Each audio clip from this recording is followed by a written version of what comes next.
O Bentinho resolveu ir para os estudos, ele resolveu fazer... Ele resolveu fazer direito. E ele passou dos 18 até os 22 estudando. E ele virou bacharel em direito. Tudo mudou ao redor dele. A mãe dele acabou começando a envelhecer. O Cosme também. A prima Justina só tava um pouco mais velha, mas não mudou nada nela. E o José Dias também. A mãe de Capitu acabou morrendo. E o pai dela se aposentou no cargo aquele que ele queria morrer. Ele conseguiu o cargo de novo e acabou se aposentando nesse cargo. E o Escobar começou a negociar café. Café. A prima Justina achava que o Escobar ia acabar querendo pedir a mão da Dona Glória em casamento, mas era só maldade na cabeça dela, ele não queria nada. A separação deles não esfriou a amizade deles, eles continuaram amigos.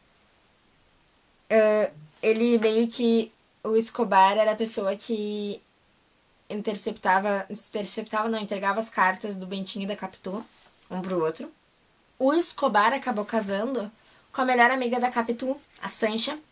Quando o Bentinho voltou pra casa, já bacharel em direito, a mãe dele quase explodiu em felicidade, ele tava a cara do pai, dava pra ver no retrato. E aí o José Dias começou a falar que a mãe do Bentinho aprovava que ele casasse com a Capitu. E ele não sabia disso, o Bentinho. Ela falava isso com o José Dias só. Que elas estavam se dando muito bem.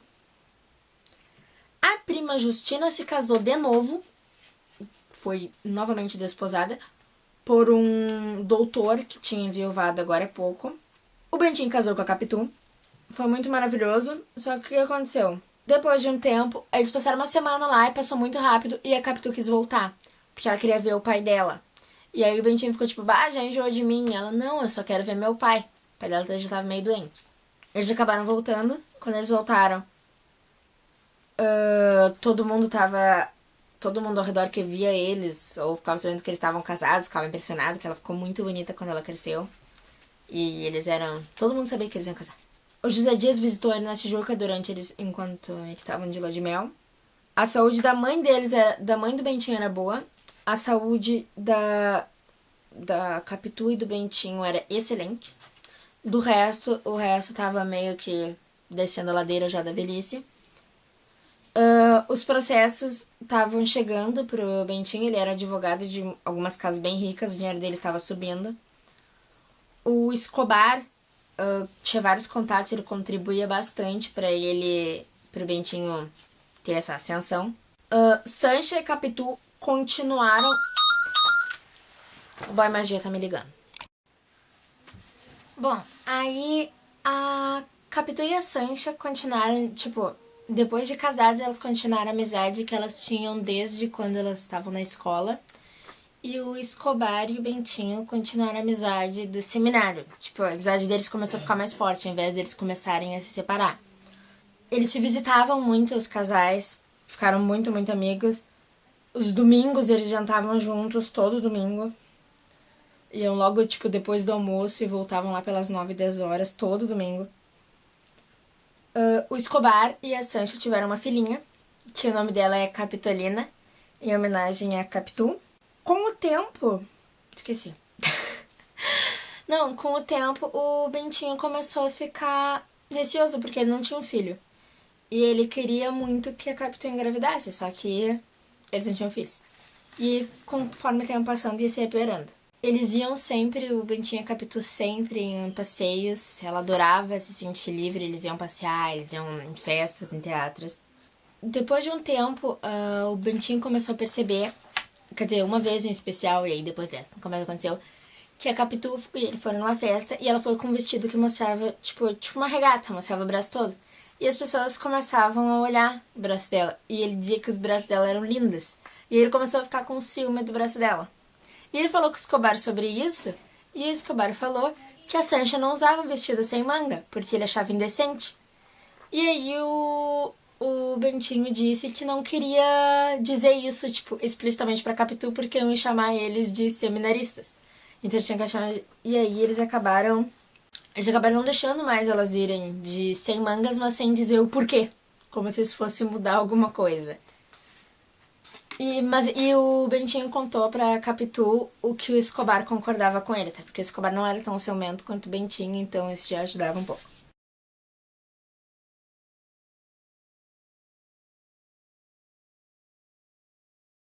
Que o que acontece?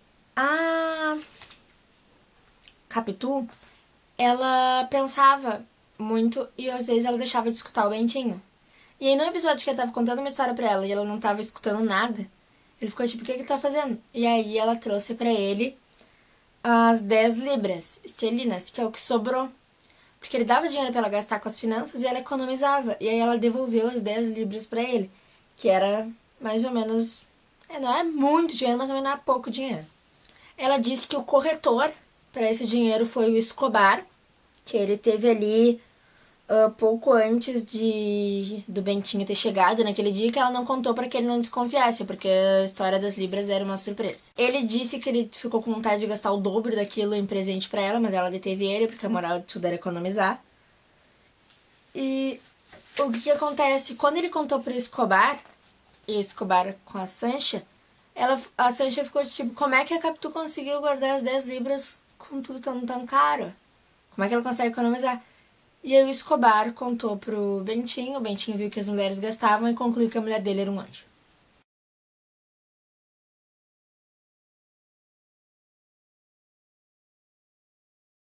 O que acontece? O Bentinho tinha ciúme não só das coisas que estavam ao redor da Capitu, mas que estava dentro da cabeça dela. Às vezes ela ficava refletindo, que nem ela sempre fez, e ele ficava com ciúme disso, ele não sabia o que ela estava pensando.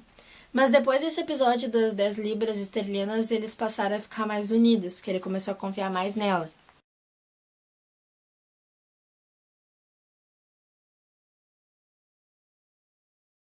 Cento e oito é um filho, e não passava a vontade que ele queria de ter um filho. Ele continuava querendo uma criança, e a criança não vinha.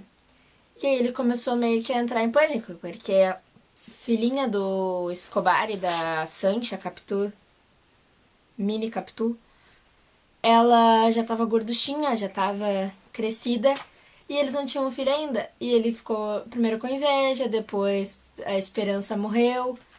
E aí ele começou a fazer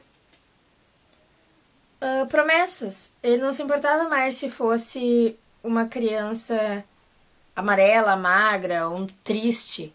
Ele só queria que fosse ter um filho. E acabou que ele teve um filho e não foi nada disso. Foi uma criança, tipo, robusta, forte e bonita. Foi a maior alegria que ele já teve. Ele ficou, tipo, vertigem, loucura, essas coisas. Ele ficou muito feliz mesmo quando nasceu a criança. A Capitu amava os dois igual. Ela era terna com os dois igual. Ela, tipo, tratava os dois com o mesmo tipo de amor. O que acontece? A mãe do Bentinho e a Sancha foram ver a Capitu logo depois do parto. E a Sancha se ofereceu para ficar cuidando dela. Porque quando a Sancha estava doente, elas eram crianças, a Capitu cuidou dela. Então ela ficou lá. Aí o Escobar ia jantar com eles às vezes e depois voltava para casa. O Bentinho queria deixar o Escobar ser padrinho da criança.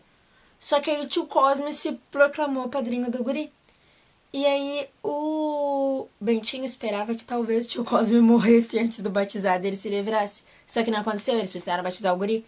Então acabou que ele deu o nome pro guri de Ezequiel, que é o nome do Escobar, pra meio que sanar essa não apadrinhamento do amigo dele. Bom, Ezequiel foi filho único, ele tinha as mesmas doenças, os mesmos problemas que as crianças têm e eles conseguiram lidar com isso. Os 110 rasgos da infância, o Ezequiel estava brincando com a Capitu e com o Bentinho perto do piano.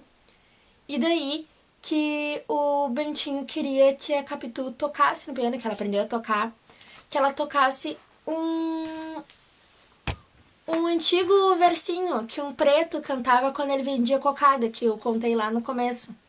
E ela disse que ela não lembrava. E daí que ele também não lembrava. Só que ele pensou assim que, tipo, ele já tinha mandado um cara que entendia de música, ele tinha cantado pro cara a música, o cara anotou pra ele. E aí ele entregou a anotação pra Capitu e os dois cantaram.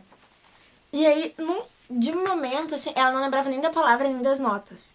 Só que de um momento, o o Bentinho ficou meio irritado porque ela não lembrou. Porque, bem antigamente, o que aconteceu? Quando eles eram mais novos, depois desse assunto da cocada, eles prometeram que eles nunca iam esquecer a musiquinha que aquele preto cantava. Que foi no dia que eles juraram que eles iam se casar e tal. E os dois esqueceram. Só que quando ele viu que ia esquecer, ele anotou. E ela não se importou. E aí ele ficou bem chateado. O filho deles, o Ezequiel, ele brincava de tudo. Ele era muito ativo, ele adorava o pai dele. Tipo, ele venerava o Bentinho. Ele era muito dado pro Bentinho, é sério. Ele adorava ele. E ele era muito curioso, igual a Capitu. Ele via um gato comendo um rato, ele queria ver como é que o gato ia comer, entendeu? Ele não se importava com a crueldade, às vezes. Que nem a Capitu. Depois de um tempo, o que aconteceu? O Ezequiel, ele começou a fazer imitações. Ele começava a fazer as coisas imitando outras pessoas. Tipo, falando ou o jeito... Não é as falas em si, é o jeito de falar e o jeito de andar. E o que acontece? O Bentinho que percebeu isso primeiro, só que não se importou. E a Capitu se importou e resolveu que ia fazer ele parar com isso. Só que as outras pessoas achavam engraçado. O José Dias achava engraçadíssimo que o menino imitava até o jeito de andar dele. E aí as pessoas incentivavam ele e era mais difícil pra Capitu acabar com essa mania do guri.